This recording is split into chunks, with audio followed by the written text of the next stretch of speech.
দাদা, তুমি এতদিনে যা তথ্যগুলো দিছিলা ফেসবুক বা ইউটিউবে, কথাগুলো একবারে সত্যি এবং সঠিক কথা হইছে। যেমন সিলেট সুনামগঞ্জে অনেক বন্যা হইতেছে, কিন্তু আমাদের দেশে বন্যা তেমন একটা দেখা দিতেছে না, তার জন্য আমরা মাছ খাইতে পারতেছি না। আল্লাহ সর্বশক্তিমান, প্রিয় বিশ্ববাসী, সারা বিশ্বের সকলের কাছে আমার সালাম ও শুভেচ্ছা রইল। সবাই আমার সালাম ও শুভেচ্ছা গ্রহণ করবেন। দাদা শোনো, তোমরা যে এই যে যে কথাগুলো কইতাছে, এই যে কথা কওয়ার উদ্দেশ্য কি, যে শিয়াল আর কাকের যুকর্ষ। শিয়াল আর কাক, যেমন শিয়ালের দিলকাল শিয়ালে কয় যে গাছের আগায় পানি উঠুক, যে কাক কোথায়। শিয়াল যে পানি দিলকাল গাছের গোড়ায় উঠে, তাহলে শিয়াল কই থাকবে এটা তো জানি না। এই স্বরূপ তোমরা এর আগে আমি যা ভিডিওর মাধ্যমে বালিহিতভাবে প্রচার করি আসছি, সব ঠিক হয়ে আছে। হ্যাঁ, ঠিক হয়েছে। ঠিক হবে না কেন? ঠিক হওয়ার কথা হবে, কারণ আল্লাহ তাআলা আমাকে রহস্য দান করছে দিকে আমি এই পথে ছিলাম। এবং কি এত 40 বছর মানুষের কল্যাণের ভিতরে ছিলাম, যে শীত কুয়াশা, বৃষ্টি ও বন্যা কমানি এমন বাড়ানির জন্য আল্লাহ তাআলা আমাকে রহস্য দান করছে, যার ফলে মানুষ 40 বছরই সুখে ছিল। এখন হয়তো নিঃশ্বাসে বিশ্বাস নেই, আল্লাহ তাআলা আমাকে নিয়ে যাব কখন জানি না। তবে এত বছর আমি গোপন অবস্থা করি মানুষের কল্যাণের ভিতরে ছিলাম। এই জিনিসগুলো যুলকাল আমি প্রচার করে যুলকাল না যাই, হ্যাঁ, ইতিহাস যদি ছড়াই যদি না যায়, তাহলে তারা আমার সম্বন্ধে কেউ জানলো না। যার ফলে আমি ওই জানুয়ারির 7 তারিখ থেকে আমি ইউটিউবে এবং কি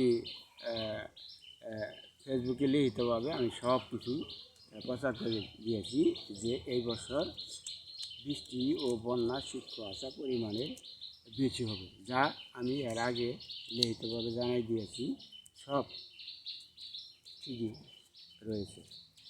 এই যে কয়লা যে সিলেট সুনামগঞ্জে বন্যা হইতেছে, আর আমগুর জায়গাতে পানি কম, মাছ খাইতেছে না।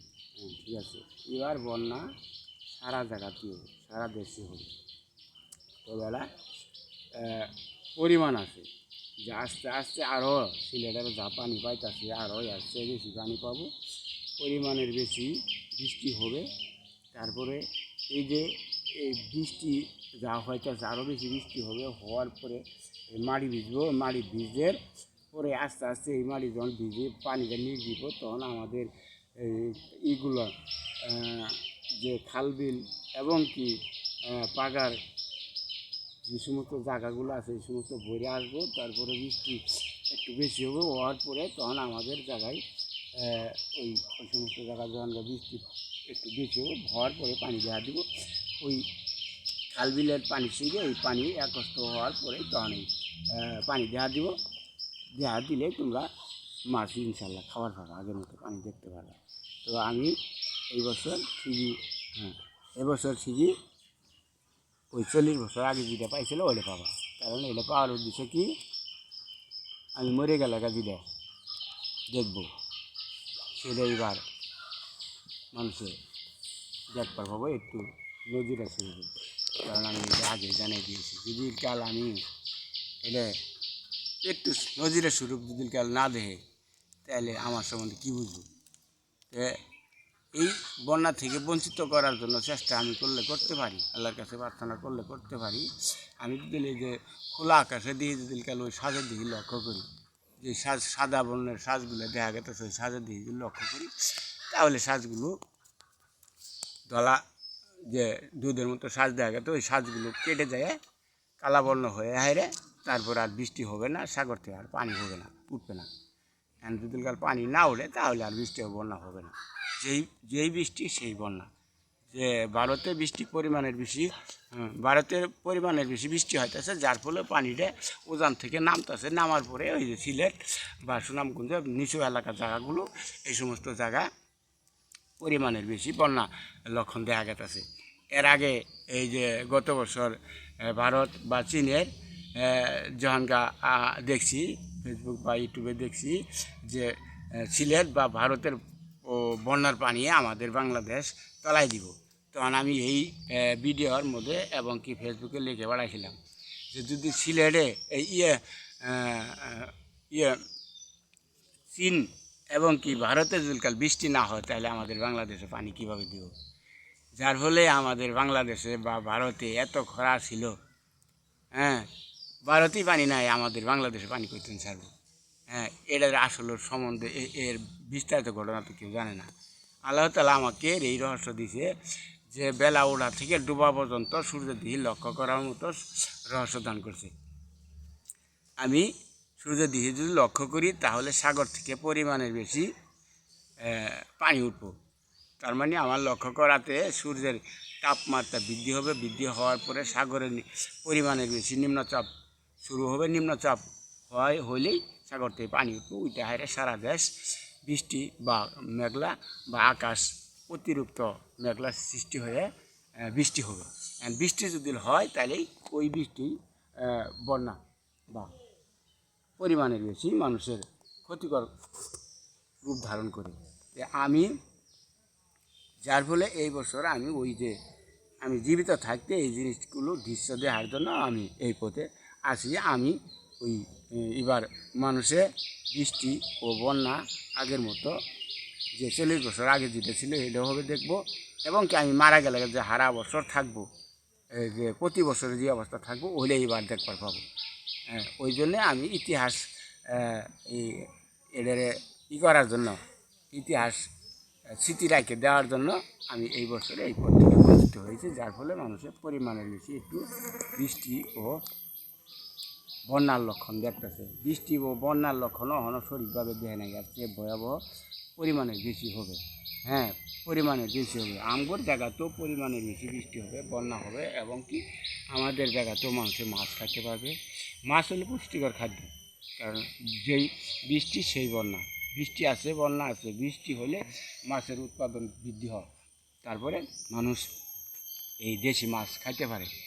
যদি কাল দেশি মাছ খাওয়ার জন্য আশা করি তাহলে দেশের যে পরিস্থিতি খুব খারাপ, বন্যা ও বৃষ্টি পরিমাণের বেশি ক্ষতিগ্রস্ত হওয়া, ফসলের দিক দিয়ে ক্ষতি হওয়া, মানুষের ওই যারা নাকি নিচু এলাকা বাস করে তাদের উপর খুবই একটা অতিরিক্ত ভয়ঙ্কর আযাব বা দুঃখ সৃষ্টি হয়। এদের দুঃখ কিন্তু এটা সহ্য হয় না। আল্লাহ তাআলা আমাকে মানুষের কল্যাণের জন্য এই রহস্য দান করছে। তাহলে আমি জেনে যাই না হাইরে যদি কাল মানুষের কল্যাণের জন্য কাজ না করে যদি তাহলে আমি ওই নিউট্রাল নীরবে থাকি, তাহলে বৃষ্টি যদি কাল পরিমাণের বেশি হয় তাহলে বন্যা কবলিত মানুষগুলো খুবই কষ্ট ভোগ করবো, এবং কি আমাদের বাংলাদেশের বা অন্য অন্য রাষ্ট্রের মানুষের বা দেশের ক্ষতি হবে, বা অতিরিক্ত আমাদের বাংলাদেশের উন্নয়ন থেকে বঞ্চিত হবে। তাহলে এটা এই সরকারকে কেউ আর কী করতে পারবো না, উন্নয়নের বৃদ্ধি আগায় যেতে পারবো না।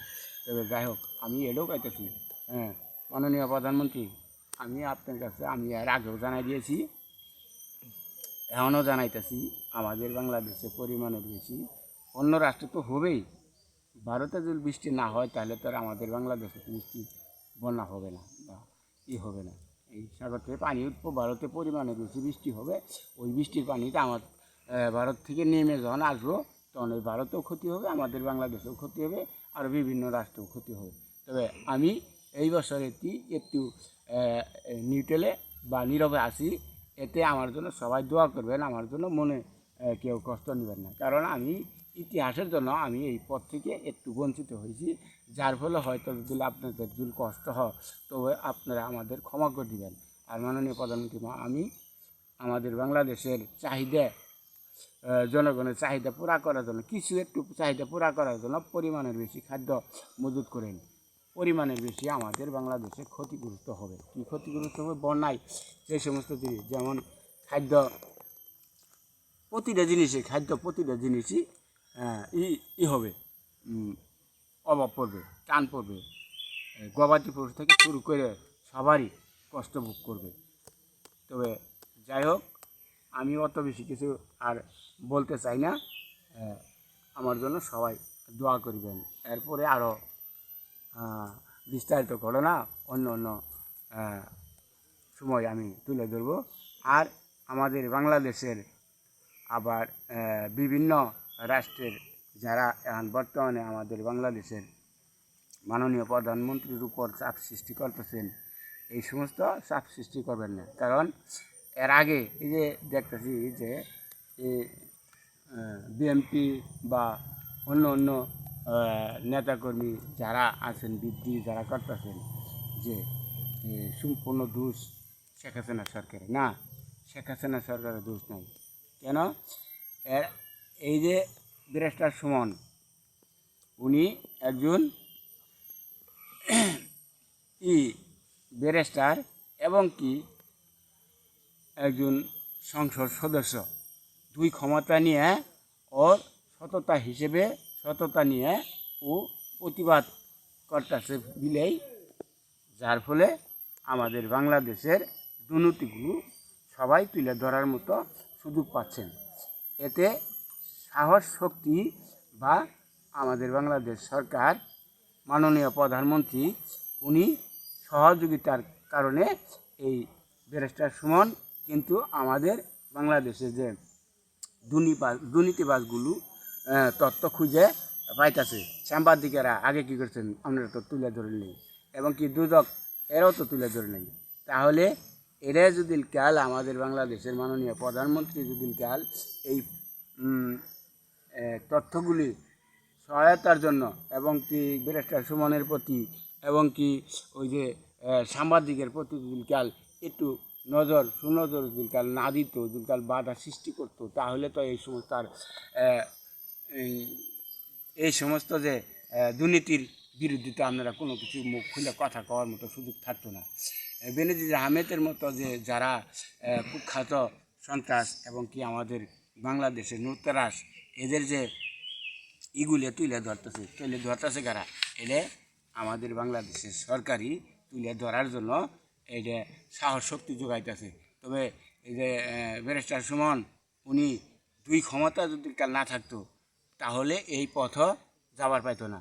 আমি ওনার জন্য দোয়া করি যেন ওনার সঙ্গে আরও যারা এমপি আছেন তারাও সহযোগিতা করবেন, আবার ব্যারিস্টার সুমনের উপর কেউ যেন কোনো চাপ সৃষ্টি না করেন। আর বেনজির আহমেদ উনি হয়তো বহুটা দুর্নীতি করে আমাদের বাংলাদেশের অন্যায় করিয়াছে। ওনাদের টেহাগুলো ও সম্পদগুলো বাংলাদেশের সরকারি উন্নয়নের জন্য ব্যবস্থা করেন। আর যারা যারা আত্মসাৎ করছে তাদেরও, এবং কি যে কোনো ক্ষমতাশীল ব্যক্তি হোক না কেন তাদেরও অন্যায় বা দুর্নীতির যেন, এবং কি যারা নাকি অতিরিক্ত আমাদের বাংলাদেশের নূতরাজ করে বাইরে সম্পদগুলো রাখছে, ওই সম্পদগুলো যেন আমাদের বাংলাদেশে আইনে আমাদের বাংলাদেশের উন্নয়ন করতে পারে। আর আমাদের বাংলাদেশের মাননীয় প্রধানমন্ত্রী ওনাদের পক্ষে সবাই কাজ করেন, কেউ বিদ্রোহী করবেন না। কারণ সাহস শক্তি দেন যাতে আমাদের বাংলাদেশের কোনো দুর্নীতি যেন না করতে পারে, দুর্নীতি যারা করতেছে দুর্নীতির প্রতিবাদ যেন সবাই করতে পারে, এবং কি সাহস শক্তি করে সাংবাদিকেরাও যেন সব কিছু তথ্য তুলে ধরতে পারে। আর দুর্নীতি দমন এরা এবং কি দুদকে এরাও যেন সবাই মিলিতভাবে যেন আমাদের বাংলাদেশের উন্নয়ন করতে পারে, এই বলে আমি সবার কাছে আমার অতিরিক্ত আমার দাবি। এবং কি এই যে সেনাবাহিনী বা যে কোনো চাইল্ড র্যাঙ্কের যারা প্রধান আছেন বা সবাই আপনারা একত হয়ে আমাদের বাংলাদেশকে রক্ষা করার জন্য আগায় নেওয়ার জন্য চেষ্টা করেন। আর সাধারণ মানুষ যারা তাদের উপর যেন কোনো অবিচার না হয়। এই যে ফেসবুকে আমি যা দেখতেছি দেখার পরেই আমি বিস্তারিত ঘটনাগুলো আমি তুলে ধরতেছি। এতে গুরুত্ব সহকারে আমার ভিডিও এবং নেহাগুলো পড়ে বা দেখে হাইরে তারপরে আপনারা এটা বিচারের মাঝখানে যায় হাইরে এটা যে কাজ করলে ভালো হবে সেই কাজগুলো সেই পদক্ষেপগুলো নেওয়ার জন্য চেষ্টা করবেন। আমি চাই আমাদের বাংলাদেশের প্রধানমন্ত্রীর উপর যেন কোনো ধরনের কোনো প্রকারে কোনো কালক্ষেপণা বা কোনো বিদ্রোহী কেউ যেন না করতে পারে। এই যেমন সজীব ওয়াজেদ জয়ের কথা যেমন আপনারা সবাই কথাছেন যে বাইরে টেহা নিয়ে গেছে, যদি কালো অবৈধ টেহা যদি নিয়ে থাকে ওনারও বিচার হোক, তাতে কোনো সমস্যা নাই। তবে মাননীয় প্রধানমন্ত্রী ওনার আমি কোনো জায়গাতেই আমি তার কোনো দেখতেছি না, দুর্নীতি দেখতেছি না। কারণ সে শরিক হয়ে কাজ করে আমাদের বাংলাদেশ উন্নতর জন্য চেষ্টা করতেছে। যা বাজেট পাস করতেছে, এই বাজেটগুলো একজনের হাতে পৌঁছাইতেছে, এই যার কাছে পৌঁছাইতেছে সেই আত্মসাৎ করতেছে। এটা তো মাননীয় প্রধানমন্ত্রীর কোনো দোষ নাই, সে তো আর দেখতে পারে না। যার কাছে বাজেট পাস করতেছে সেই বাজেট পাস করে হাইরে সেই বাজেটের মালিক হয়ে সেই বাজেটের ক্ষমতা পেয়ে হাইরে সে আত্মসাৎ করতেছে। এটা তার মাননীয় প্রধানমন্ত্রী তো দেখতে পারতেছে না। তারপরে এই সমস্ত এটা প্রচার করার দায়িত্ব কার ছিল? এই যে সাংবাদিকের এবং কি দুদকের। তাহলে সাংবাদিক বা দুদকে এটা তো আপনারা আগে কেউ ধরতে পারেনি। এটা যদি তুলে ধরতেন তাহলে শেখ হাসিনার কানে গেলে তাহলে আমাদের বাংলাদেশে সবাই সতর্ক হয়ে আমাদের বাংলাদেশ আগায় নেওয়ার জন্য চেষ্টা করতো। কেউ আমার বাংলাদেশে এরম ধরনের দুর্নীতি করতে পারতো না। যেন মাত্র ব্যারিস্টার সুমন আগ্রহ করে ওর মেধাবী দিয়ে এবং কি উদ্দেশ ক্ষমতা পায়ে যখনই বিদ্রোহী করে আমাদের সত্য ঘটনাগুলো তুলে ধরছে, তখনই ব্যারিস্টার সুমনের উপর আপনারা চাপ সৃষ্টি করেছেন। আমরা ব্যারিস্টার সুমনের চাপ সৃষ্টি করতেছেন যাতে আপনারা সবাই মিলিতভাবে এই ব্যারিস্টার সুমনের উপর চাপ সৃষ্টি করি, যেন দুর্নীতি যারা করে এদের যেন আমাদের বাংলাদেশের যেন রাজ্য সিংহাসন আপনারা ভোগ করে যেন খাইতে পারেন, তাই না? আর খাইতে পারবেন না। তাহলে আপনারা সবাই সতর্ক হয়ে যান। আর বাইরে থেকে মার্কিন যুক্তরাষ্ট্র আমি যা দেখলাম ফেসবুকে বা ইউটিউবে বা বিভিন্ন জায়গাতে, এই যে আমার বাংলাদেশের আরেকজন কী জানি নাম, ওনারও দেখলাম আমাদের ভারতের মোদি এবং কি আমাদের বাংলাদেশের শেখ হাসিনার উপর মেলা ধরনের কথা বা মিথ্যাবাদী মেলা রাজনীতি হিসেবে বহুত কিছু কইলেন। তো কী জানি ভট্টাচার্য না কী জানি, আমার খেয়াল হইতেছে না, আপনি যেই কথাগুলো কথাছেন এবং কি মাননীয় প্রধানমন্ত্রীকে গাইল বললেও কিছু করা পাবো না। হ্যাঁ, বাইরে থেকে আপনি দূরে থেকে মাটি তলে থেকে যদি বাইরে থেকে যদি তাহলে আপনি কথা কইন, তাহলে আপনার তো আর ধরার মতো ক্ষমতা নাই। হ্যাঁ, তাই ধরবো কী করে? যা করেন গালাগালি যত কিছু করবেন, করলে অসুবিধা কী করেন, এর ফল তো